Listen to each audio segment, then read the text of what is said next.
প্রিয় শিক্ষার্থীবৃন্দ, আমরা আজকে ক্লাস 9-10 এর অ্যাকাউন্টিং এর চ্যাপ্টার 4 মূলধন ও মুনাফা জাতীয় লেনদেন এটার সৃজনশীল প্রশ্নের 4 নম্বরটা সলভ করব। যারা তোমরা আগের এপিসোডগুলো দেখেছো, আশা করি তোমরা বুঝতে পেরেছো। আমি চেষ্টা করব তোমাদেরকে এটা ক্লিয়ার ধারণা দেওয়ার। যদি আমার চ্যানেলটা ইতিমধ্যে সাবস্ক্রাইব করে থাকো তোমরা অসংখ্য ধন্যবাদ, আর যদি কেউ না করে থাকো দয়া করে করবে, যাতে করে তোমরাও পরবর্তী ভিডিওগুলো পাও এবং আমার চ্যানেলটা একটু প্রমোট হয়। আর প্রত্যেকটা এপিসোডের সাথে আমার এখন কুইজ দেওয়া থাকে, তো তোমরা অবশ্যই কুইজে পার্টিসিপেট করবে। ডেসক্রিপশন লিংকে এবং ইয়েতে দেওয়া থাকে লিঙ্কটা কমেন্ট সেকশনে। আশা করি তোমরা কুইজে পার্টিসিপেট করবে। তা আমরা দেখি সৃজনশীল 4 নম্বরের প্রবলেমটা কি ছিল 49 পেজের। রাহা অ্যান্ড ব্রাদার্স নামে ব্যবসা প্রতিষ্ঠানের জুন 2025 মাসের কয়েকটা লেনদেন নিম্নরূপ। ব্যবসায় মূলধন আনায়ন, নতুন মূলধন ব্যবসায় আসলো, সেটা 2,50,000 টাকা। পণ্য ক্রয় 7 লাখ টাকা। বাটা প্রাপ্তি 5,700। বৈদ্যুতিক যন্ত্রপাতি ক্রয় 4 লাখ। বিনিয়োগের সুদ প্রাপ্তি 2024 সালের 50%, 40,000। আসবাবপত্র বিক্রয়জনিত লাভ 4,500। আমদানি শুল্ক পরিশোধ 5,000। ব্যবসায়ের জন্য ফ্রিজ ক্রয় 75,000। ব্যাংক হতে ঋণ গ্রহণ 50,000। পণ্য বিক্রয়ে 7,30,000। বিমা ইসলামী 7,500। শিক্ষানবী ইসলামী, যার 75% গত বছরের, অর্থাৎ 40,000 টাকা ইনকাম হয়েছে, সেখানে গত বছরের 30,000। 75% মানে 30,000, আর 10% হচ্ছে এবছরের। পুরাতন কম্পিউটার বিক্রয় করছে 10,000 টাকা। ঋণের সুদ প্রদান করছে 5,000 টাকা। তো এখন আমরা রিকোয়ারমেন্ট গুলো দেখি। মূলধন জাতীয় ব্যয়ের পরিমাণ নির্ণয় করতে বলছে। মূলধন জাতীয় ব্যয় আমরা জানি কোনগুলো, যেগুলো দীর্ঘমেয়াদী সম্পদে ব্যয় করা হয়। মুনাফা জাতীয় আয়, যেগুলো ওই বছরের মুনাফা রিসিপ্ট হয়েছে সেগুলা। আর ব্যয়ের পরিমাণ, মুনাফা জাতীয় ব্যয় ওই বছর সংশ্লিষ্ট যে ব্যয়গুলো সেগুলা।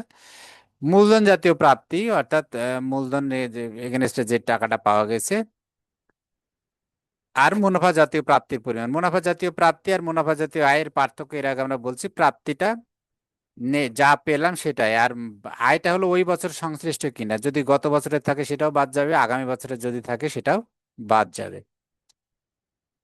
তাহলে সবসময় এই মুনাফা জাতীয় প্রাপ্তির পরিমাণটা বেশি হয়, আর মুনাফা জাতীয় আয়ের পরিমাণটা কম হয়, কারণ প্রাপ্তির মধ্যে বিগত বছর বা আগামী বছরের ফিগার থাকতে পারে, কম বেশি এই জন্য হতে পারে। তা আমরা প্রথমে মুনাফা জাতীয় ব্যয়, তো আবার দেখে আসি আমরা যে মুনাফা জাতীয় ব্যয়ের আইটেমগুলো কি কি আছে। তাহলে ব্যয় মুনাফা জাতীয়, যে মূলধন, ব্যবসা মূলধন আনে, এটা হলো মূলধন জাতীয় প্রাপ্তি। পণ্য ক্রয়, এটা মুনাফা জাতীয় ব্যয়। বাটা প্রাপ্তি, এটা মুনাফা জাতীয় আয়। বৈদ্যুতিক যন্ত্রপাতি ক্রয়, এই যে একটা পেলাম, বৈদ্যুতিক যন্ত্রপাতি ক্রয় 4 লাখ টাকা আছে। বিনিয়োগের সুদ, এটা উম, প্রাপ্তি, আমরা বের করতেছি মূলধন জাতীয় ব্যয়। আর একটা পেয়েছি আসবাবপত্র বিনিয়োগ, সরি, ব্যবসায়ের জন্য ফ্রিজ ক্রয়। আর এখানে একটা টেকনিক্যাল টার্ম আছে, আসবাবপত্র বিক্রয়জনিত লাভ। এই বিক্রয়জনিত লাভ বা লস, এটা মুনাফা জাতীয় আয় ব্যয়। এটা আমাদেরকে নির্ণয় করতে বলে নাই, কাজে এটা নিয়ে আমাদের হেডেক নেই, এটা আমাদের কোথাও আসবে না। তাহলে এইখানে ফ্রিজ ক্রয় আছে 75,000, আর একটা হচ্ছে বৈদ্যুতিক 40 লাখ। এখানে একটা জিনিস বলে রাখি আমি, এই যে আমদানি শুল্ক নর্মালি এটা ইয়ের মধ্যে আসে আমাদের মূলধন জাতীয় ব্যয়ের মধ্যে, যদি এটা কোনো সম্পদের সাথে সংশ্লিষ্ট হয়, সম্পদ আমদানি, সম্পদ কেনার জন্য সময় যদি আমদানি শুল্ক দিতে হয়, বিদেশ থেকে আমদানি করা, যেমন এখানে বৈদ্যুতিক যন্ত্রপাতি ক্রয় আছে, যদি এটার সাথে বলে দিত যে আমদানি শুল্কটা বৈদ্যুতিক যন্ত্রপাতি ক্রয়ের জন্য, তখন কিন্তু এটা আমাদের মূলধন জাতীয় ব্যয়ের মধ্যে এটা আসতো। কিন্তু এখানে কিছু যেহেতু বলা নাই, আমরা নর্মালি ধরে নেব যে এটা এমনি আমদানি শুল্ক কোনো পণ্যের দেওয়া হয়েছে, এই কাজে এটা আমরা মুনাফা জাতীয় ব্যয় হিসাবে ট্রিট করব। এটা ইয়ের মধ্যে আসবে। তাহলে এখানে পাইলাম আমরা দুইটা, কি কি পেলাম। তাহলে আমাদের কয়ের সমাধান হচ্ছে বৈদ্যুতিক যন্ত্রপাতি ক্রয় 4 লাখ, আর ব্যবসায়ের জন্য ফ্রিজ ক্রয় 75, এই 4,75,000 টাকা। ক নম্বরের সলিউশন। খতে কি বলছে, মুনাফা জাতীয় আয় ও ব্যয়ের পরিমাণ। তাহলে মুনাফা জাতীয় আয় কি কি ছিল আমরা যদি একটু দেখি। বাটা প্রাপ্তি ছিল 5,700 টাকা। বিনিয়োগের সুদ প্রাপ্তি, বিনিয়োগের সুদটা কিন্তু ওখানে লেখা ছিল যে 2024 সালের হলো 50%। তো 2024 সালের 50% আমরা 2025 সাল হিসাব করছি, তাহলে এখানে আমরা করতেছি মুনাফা জাতীয় আয়, প্রাপ্তি না, প্রাপ্তির সময় 40,000-ই লিখবো আমি। তাহলে এইখানে কিন্তু আমি লিখবো 20,000, কারণ এই বছর সংশ্লিষ্ট 20,000 টাকা আয়। পণ্য বিক্রয় আছে 7,30,000 টাকা। আর শিক্ষানবিশ সেলামি ওইখানে বলা আছে 75% হলো 2024 সালের, তাহলে 25% হচ্ছে 2025 সালের, অর্থাৎ বর্তমান বছরের 25%। তাহলে 4,000-এর 40,000-এর 25% হয় 10,000।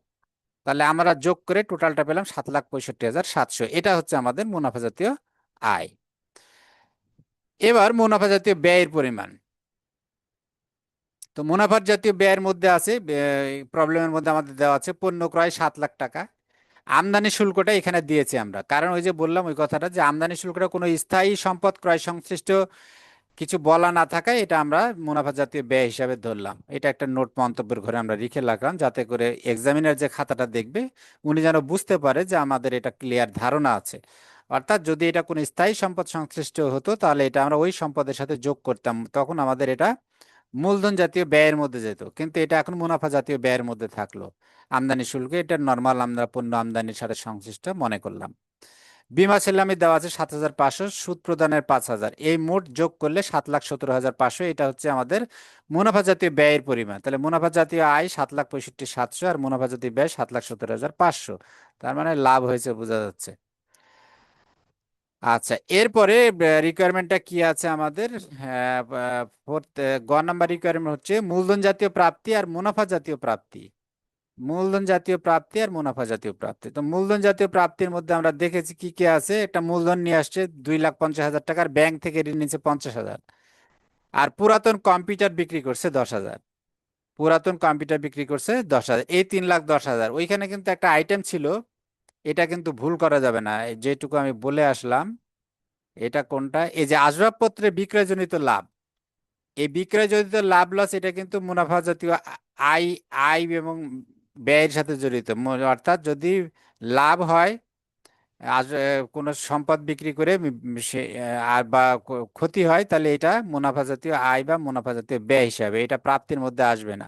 এটা প্রাপ্তির মধ্যে আসবে না, আমরা কিন্তু ওখানে প্রাপ্তি করতেছি। প্রাপ্তি আর এই লাভ দুইটা দুই জিনিস, এই লাভ কাগজে কলমের লাভ। আচ্ছা, এইখানে তাহলে আমাদের গ নাম্বারে কি হলো?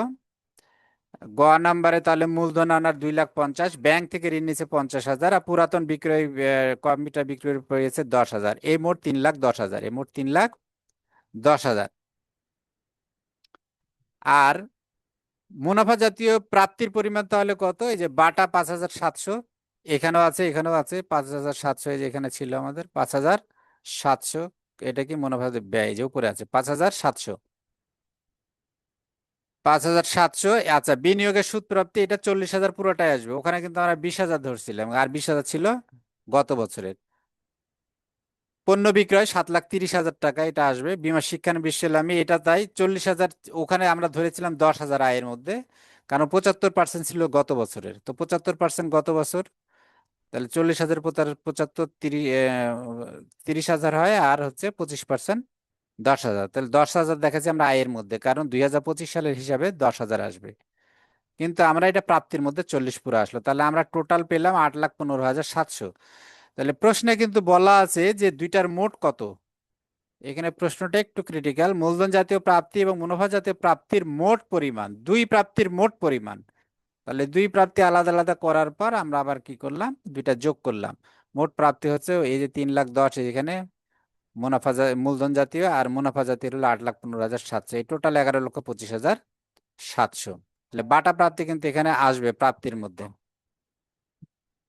এই ছিল আলোচনা। আমরা আশা করি তোমরা ক্লিয়ার বুঝতে পেরেছো। এরপরে যদি কেউ কোনো কিছু বুঝতে না পারো অবশ্যই আমাকে জানাবে। Thank you very much. আবার দেখা হবে নতুন এপিসোডে। আমরা এরপরে লাস্ট প্রবলেমটা সলভ করব নেক্সট এপিসোডে। Thank you very much.